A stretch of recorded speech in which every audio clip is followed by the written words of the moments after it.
ರಕ್ಷಾಬಂಧನದ ಮೂಲ ಮಹಾಭಾರತ ಯುಗದೊಂದಿಗೆ ಸಂಬಂಧಿಸಿದೆ. ರಕ್ಷಾಬಂಧನಕ್ಕೆ ಹಲವಾರು ಪೌರಾಣಿಕ ಕ್ಷಣಗಳ ಉದಾಹರಣೆಗಳಿವೆ. ಶಿಶುಪಾಲನನ್ನು ವಧಿಸಿದ ಕೃಷ್ಣನ ಕೈಗೆ ಗಾಯವಾಗಿತ್ತು. ಆ ಕ್ಷಣದಲ್ಲಿ ದ್ರೌಪದಿ ತನ್ನ ಸೀರೆಯ ಒಂದು ತುಣುಕನ್ನು ಹರಿದು ಕೃಷ್ಣನ ಕೈಗೆ ಕಟ್ಟಿದಳು. ಹಾಗೆ ಕೃಷ್ಣನು ದ್ರೌಪದಿಯ ವಸ್ತ್ರಾಪಹರಣದಲ್ಲಿ ರಕ್ಷಿಸಿದರು. ಇದು ರಕ್ಷಾಸ್ತೋತ್ರದ ಪರಂಪರೆಯ ಆರಂಭ ಎಂದು ಪರಿಗಣಿಸಲಾಗುತ್ತದೆ.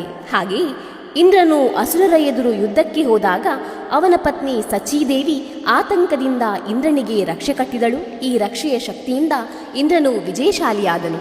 ಮತ್ತೊಂದು ಪ್ರಸಿದ್ಧ ಕಥೆಯ ಪ್ರಕಾರ ಬಲಿ ಶ್ರೀ ವಿಷ್ಣುವನ್ನು ಪಾತಾಳದಲ್ಲಿ ತನ್ನ ರಕ್ಷಕನಾಗಿ ಇರಿಸಿಕೊಂಡಿದ್ದನು. ಆಗ ಶ್ರೀ ಮಹಾಲಕ್ಷ್ಮಿ ಬಡ ಮಹಿಳೆಯ ರೂಪ ತಾಳಿ ಬಲಿಗೆ ರಾಖಿ ಕಟ್ಟಿದರು. ಪ್ರತಿಯಾಗಿ ಬಲಿ ಆಕೆಯನ್ನು ಏನು ಬೇಕೆಂದು ಕೇಳಿದಾಗ ಶ್ರೀ ಮಹಾಲಕ್ಷ್ಮಿಯ ಬೇಡಿಕೆಗೆ ತಕ್ಕಂತೆ ಶ್ರೀ ವಿಷ್ಣುವನ್ನು ಅವಳೊಂದಿಗೆ ಹಿಂತಿರುಗಿಸಿದನು. ರಕ್ಷಾಬಂಧನವು ಹಲವಾರು ರೀತಿಯ ಪೌರಾಣಿಕ ಕಥೆಗಳನ್ನು ಹೊಂದಿದೆ.